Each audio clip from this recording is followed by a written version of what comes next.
Di musim ini, Pioli menerapkan taktik yang sangat berbeda dibandingkan dengan musim lalu. Tapi kekalahan telak dari Inter membuatnya harus melakukan perubahan taktik lagi. Lalu apa saja perubahan taktik Milan yang tampak di laga ini? Dan bagaimana perubahan tersebut berkontribusi pada kemenangan Milan?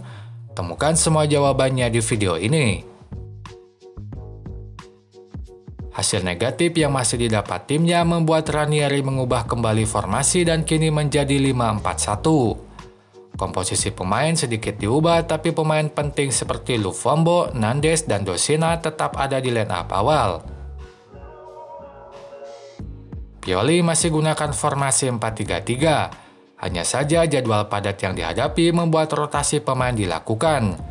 Kini Leo dan Giroud tak main dan posisinya diganti Chukwueze dan Okafor. Posisi pemain yang harus diingat adalah Florenzi, Theo, Loftus-Cheek, dan Reinders karena akan dibahas lebih lanjut nanti. Cagliari bermain dengan low pressing di laga ini. Mereka tak lakukan pressing saat Milan mulai lakukan build up. Kiper dan bek tengah leluasa menerima dan menguasai bola. Pemain Cagliari justru merapatkan posisi ke tengah. Baru saat sudah di tengah pressing dilakukan. Situasi tersebut membuat build up dari belakang sampai tengah berjalan tanpa hambatan bagi Milan. Nah, di lini tengah ini perubahan taktik terlihat. Kini Milan menempatkan dua fullback-nya ke tengah. Florenzi dan Theo terlihat menemani Adli di lini tengah. Padahal biasanya hanya salah satu dari mereka yang pindah ke tengah. Itu seperti saat lawan Torino, yang menemani Krunic, kadang Calabria, kadang Theo. Perubahan ini didasari dua alasan. Pertama, karena tekanan yang minim dari Cagliari sehingga Milan hanya butuh dua pemain di belakang. Maka satu pemain bisa main lebih maju ke lini tengah. Untuk itu, Florenzi bisa berposisi sejajar dengan Adli dan Theo. Kedua, ini adalah perubahan taktik. Theo dan Florenzi memang banyak main sebagai gelandang di laga ini, sehingga mereka sangat jarang maju dan melebar di pertahanan lawan. Pada cuplikan ini, Theo dan Florenzi tetap mempertahankan posisi di tengah. Mereka tidak maju seperti biasanya. Padahal di laga-laga sebelumnya, Theo dan Calabria bergantian maju ke pertahanan lawan. Lalu mengapa perubahan ini dilakukan? Diperkirakan karena Pioli ingin memperkokoh pertahanan dari serangan balik. Musim ini Milan memang lebih ofensif dari musim lalu. Mereka dominan dalam penguasaan bola dan lebih banyak ciptakan peluang. Hanya saja mereka tampak lemah saat diterpa serangan balik.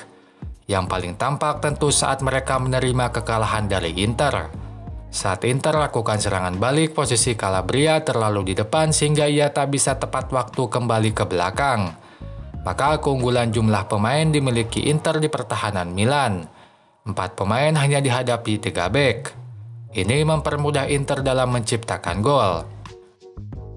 Nah, dengan memposisikan Florenzi dan Theo lebih sering bertahan di tengah, transisi pertahanan Milan lebih baik. Saat serangan balik dilakukan Cagliari, transisi mereka ke pertahanan lebih cepat. Sehingga formasi 4 bek di belakang bisa segera terbentuk. Hanya saja taktik ini jadi kurang optimal karena tidak didukung oleh pressing yang baik. Kadang lawan bisa lolos dari pressing yang dilakukan Milan. Contohnya saat Theo mempressing Nandes pada cuplikan ini. Bola malah bisa diumpankan ke depan lolos dari Theo. Ini pun membuat kelengkapan 4 bek di belakang terasa sia-sia karena tetap ada pemain yang tak terjaga. Sebelum gol kedua Milan tercipta, Milan sudah dapatkan 2 sepak pojok di sisi kanan. Kedua sepak pojok tersebut ditunaikan dengan pola yang sama. Penendangnya ada 2 yaitu Adli dan Chukwueze.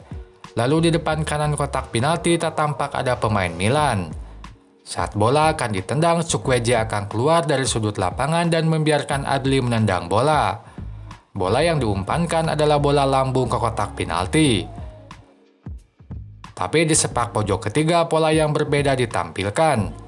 Pertama, beberapa detik sebelum bola ditendang, tiba-tiba Reinders maju ke depan kanan kotak penalti. Itu membuatnya tak terantisipasi lawan. Kedua, kini bola tidak dilambungkan tapi didatarkan dan diarahkan ke Reinders. Reinders pun berhasil menerima bola lalu memberikan crossing ke kotak penalti dan gol kedua Milan tercipta. Itu Itu saja pembahasan di video ini. Silakan tulis apapun pendapat kalian di kolom komentar. Sampai jumpa lagi di video selanjutnya.